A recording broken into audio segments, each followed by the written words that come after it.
Hi అండి, నమస్తే. Welcome to Vishali wonder channel. చిన్న పిల్లలలో కంటి చూపు తగ్గిన, పెద్దవాళ్ళలో ఎముకలకు బలాన్ని ఇచ్చి, షుగర్ కంట్రోల్ చేయడానికి, రక్తం బాగా పట్టడానికి, ఎంతో రుచిగా ఉండి, ఎన్నో వందల రోగాలను నయం చేసే శక్తి ఉన్న మునగాకుతో ఈజీగా వగరు లేకుండా చాలా రుచిగా ఎలా ఫ్రై చేసుకోవాలో చూపించబోతున్నానండి. ఓకే ఫ్రెండ్స్, మీరు నా వీడియోని ఫస్ట్ టైం చూస్తున్నట్లయితే ఫస్ట్ అయితే సబ్స్క్రైబ్ చేసేసుకోండి. అలాగే లైక్ చేయండి, షేర్ చేయండి, బెల్ బటన్ని యాక్టివేట్ చేసుకోండి. ఎన్నో ఆరోగ్య ప్రయోజనాలున్న ఈ మునగాకుని వీక్లీ వన్స్ తీసుకోవడం వల్ల చాలా అంటే చాలా వ్యాధులకు మనం దూరంగా ఉండవచ్చునండి. అన్ని ఆరోగ్య ప్రయోజనాలు ఉన్నాయని తెలిసాక ఎందుకు అవాయిడ్ చేయడం? కంపల్సరీగా అందరూ తీసుకోండి. ఈ రెసిపీ కోసం నేను లేతగా ఉన్న మునగాకులను తీసుకున్నానండి. ఇలా లేతగా ఉంటే మనకి తొందరగా ఉడికిపోవడమే కాకుండా చాలా రుచిగా కూడా ఉంటుందండి.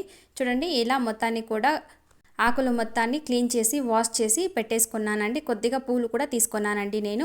ఇప్పుడు ఒక ప్యాన్ తీసుకొని ఇందులో 1/2 కప్ పల్లీలు వేసుకుంటున్నానండి. పల్లీలను దూరగా వేపుకున్న తర్వాత కారంకు సరిపడా 4-5 చిల్లీ తీసుకుంటున్నానండి. ఇవి కారం ఎక్కువ ఉన్నాయి కాబట్టి నేను 4 తీసుకున్నానండి. మీ టేస్ట్ని బట్టి మీరు యాడ్ చేసుకోండి. ఇలా బాగా రోస్ట్ చేసుకున్న తర్వాత ఒక మిక్సీ జార్లోకి తీసుకొని 6-7 వెల్లుల్లి రెబ్బలు కూడా వేసి గ్రైండ్ చేసుకుంటున్నానండి. ఇలా పొడిని ప్రిపేర్ చేసి వేసుకుంటే ఈ ఫ్రై మరింత టేస్టీగా ఉంటుందండి. ఇప్పుడు ఒక ప్యాన్ తీసుకొని 3 టేబుల్ స్పూన్ ఆయిల్ వేసి కొద్దిగా ఆవాలు, 1 టేబుల్ స్పూన్ చెన్నదాల్, 1 టేబుల్ స్పూన్ ఉద్దిపప్పు కూడా వేసి దొరగా వేపుకుంటున్నానండి. ఇవి కొద్దిగా ఫ్రై అయిన తర్వాత కొద్దిగా ఎండుమిర్చి కూడా యాడ్ చేసుకుంటున్నానండి. అలాగే కొద్దిగా కరివేపాకు కూడా వేసి వీటన్నిటిని కూడా బాగా వేపుకొని 2 ఆనియన్స్ని సన్న ముక్కలుగా కట్ చేసి వేసుకుంటున్నానండి. ఆనియన్ మళ్ళీ ఫ్రై కావాల్సిన అవసరం లేదండి, ఇలా మెత్తబడితే సరిపోతుందండి. ఇలా మెత్తబడిన తర్వాత మనం కడిగి పెట్టుకున్న మునగాకును వేసుకుంటున్నానండి. 3 కప్పుల మునగాకు వేసి బాగా కలుపుకొని మీడియం ఫ్లేమ్లో మూత పెట్టి ఒక 10 మినిట్స్ అయితే ఉడికించుకుంటున్నానండి.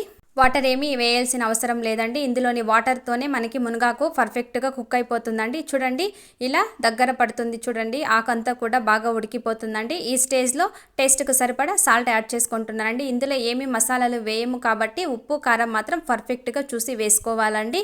ఇలా బాగా కలుపుకోవాలండి.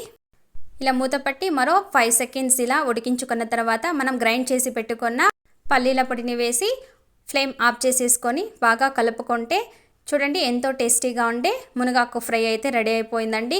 వేడి వేడి రైస్లోకి అలాగే పప్పు చారులోకి కూడా సైడ్ డిష్గా చాలా అంటే చాలా బాగుంటుందండి. చూడండి, ఎంతో సింపుల్గా చాలా రుచిగా మనకి మునగాకు ఫ్రై అయితే రెడీ అయిపోయిందండి. ఓకే ఫ్రెండ్స్, చూసారుగా ఈ వీడియో మీకు నచ్చినట్లయితే లైక్ చేయండి, షేర్ చేయండి, సబ్స్క్రైబ్ చేసుకోండి. అలాగే మీ ఫ్రెండ్స్ అండ్ రిలేటివ్స్కి తప్పకుండా షేర్ చేయండి. Thank you for watching.